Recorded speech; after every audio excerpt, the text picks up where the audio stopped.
sciatica की pen के लिए गलत सर्जरी का मतलब हो सकता है कि या तो हमारा रिकवरी टाइम बढ़ जाएगा या हमारे sciatica के पेन में जो हमें आराम मिलना चाहिए उतना आराम हमें नहीं मिलेगा। आज मैं आपको सिंपल लैंग्वेज में समझाऊंगा कि sciatica के लिए हम दो सर्जरीज कौन सी करते हैं और उनमें क्या फ़र्क है, किसके लिए कौन सी बेहतर है और आप कैसे सही डिसीजन ले सकते हैं।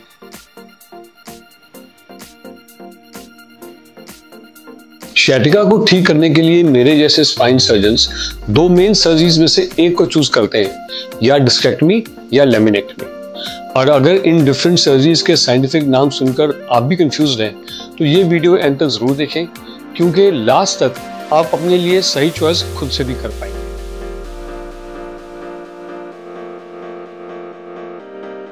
सबसे पहले डिस्केक्टमी और लेमिनेक्टमी में अंतर समझते हैं। डिस्केक्टमी एक मिनिमली इन्वेसिव सर्जरी है जहां हम जो डिस्क फिसल जाती है, हर्निएटेड डिस्क, उसके उस हिस्से को निकालते हैं जो शेडिंग नर्व के ऊपर दबाव बना रहा है। इस प्रोसीजर के लिए अक्सर हम जूम का सहारा लेना पड़ता है ताकि हम उस नर्व को बहुत बड़े तरीके से देख सकें और नर्व डैमेज ना हो। और अगर इस प्रोसीजर में हम माइक्रोस्कोप यूज करते हैं तो उसे हम माइक्रोसेक्टमी कहते हैं, और अगर हम एंडोस्कोप यूज करते हैं तो उसको एंडोस्कोपिक डिस्केक्टमी कहते हैं। दूसरे प्रोसीजर का नाम है लेमिनेक्टमी।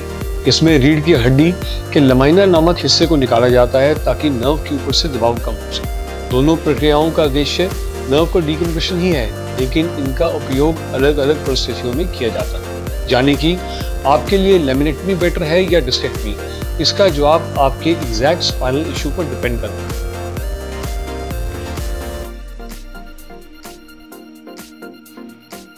डिस्केक्टमी तब सबसे अच्छा ऑपरेशन माना जाता है जब समस्या हमारी सिर्फ हर्निएटेड डिस्क की वजह से हो, यानी कि अदरवाइज हमारी स्पाइन में कहीं कोई रुकावट ना हो और एमआरआई में साफ दिखे कि जो डिस्क है बाहर निकली हुई है और नर्व रूट को दबा रही है। आपके पैर में तेज दर्द, झुनझुनी या कमजोरी महसूस हो रही हो जो अक्सर एक ही पैर में, और आप नॉन सर्जिकल ट्रीटमेंट जैसे कि फिजियोथेरेपी, दवाइयाँ सब आजमा चुके हैं, लेकिन दर्द अभी भी बना हुआ है। माइक्रोडिस्केक्टमी की रिकवरी तेज होती है और पेशेंट आमतौर पे कुछ हफ्तों में ही नॉर्मल एक्टिविटीज करने लगते हैं। एग्जाम्पल के तौर पर ये 35 इयर्स जो पेशेंट है, ये मेरे पास आए थे जिनके एमआरआई में एक बड़ी डिस्कर्निएशन थी जो उनके लेग को वीक बना रही थी। तो माइक्रोडिस्केक्टमी के बाद वो सिर्फ 2-3 दिन में ही उनका पेन जो है लगभग 80% कम हो गया और उनकी चाल भी सुधर गई। पर क्या ये प्रोसीजर हर पेशेंट के लिए सही होता है? नहीं, कुछ पेशेंट्स को लेमिनेक्टमी की जरूरत पड़ती ही है। अब हम बात करते हैं लेमिनेक्टमी के बारे में। ये तब जरूरी होती है जब sciatica का कारण स्पाइनल स्टेनोसिस यानी कि स्पाइनल कैनाल के अंदर जो नैरोइंग होती है, टाइटनेस, वो हो।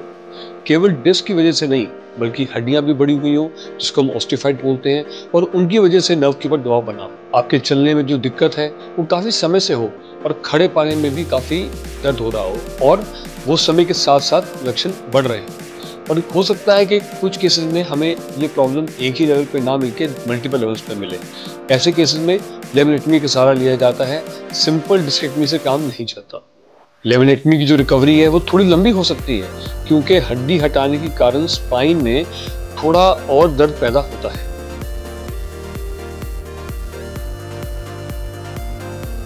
ये बात समझनी जरूरी है कि दोनों सर्जरीज में ही जो सक्सेस रेट है वो लगभग 80 to 90% रहता है, लेकिन सही ऑपरेशन चुनना जरूरी है ताकि फ्यूचर में दोबारा सर्जरी की जरूरत ना पड़े।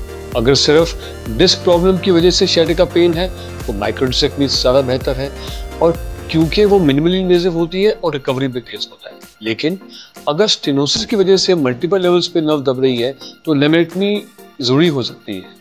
अगर अभी तक आपने सब्सक्राइब नहीं किया है तो चैनल को सब्सक्राइब जरूर करें ताकि आपको आगे ही ऐसी हेल्पफुल जानकारी मिलती रहे।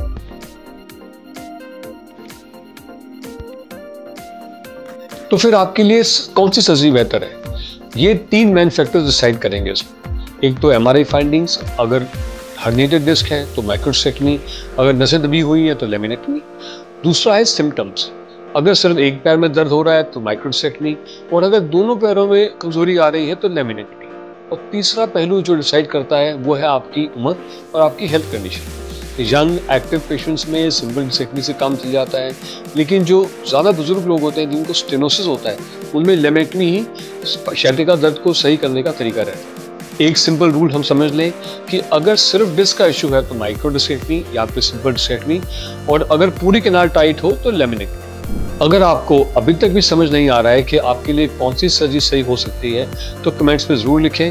मैं कोशिश करूंगा कि आपकी परेशानी समझ के आपको हेल्प करने की। अगर आपको नॉन सर्जिकल ऑप्शंस के बारे में जानना है तो मैंने एक डिटेल वीडियो बनाई है जो आपको हेल्प करेगी। उसका लिंक डिस्क्रिप्शन बॉक्स में मिल जाएगा, ज़रूर देखिएगा। और अगर आपको ये वीडियो इन्फॉर्मेटिव लगा तो वीडियो को लाइक करें और स्पाइन हेल्थ के ऐसे और इन्फॉर्मेटिव वीडियोज़ के लिए सब्सक्राइब करने के बाद बेल आइकन जरूर दबाएं। अगर आपने हमारी sciatica में सर्जरी कब ज़रूरी है वाली वीडियो नहीं देखी तो इस लिंक पर क्लिक कर सकते हैं, ज़रूर देखिए। धन्यवाद।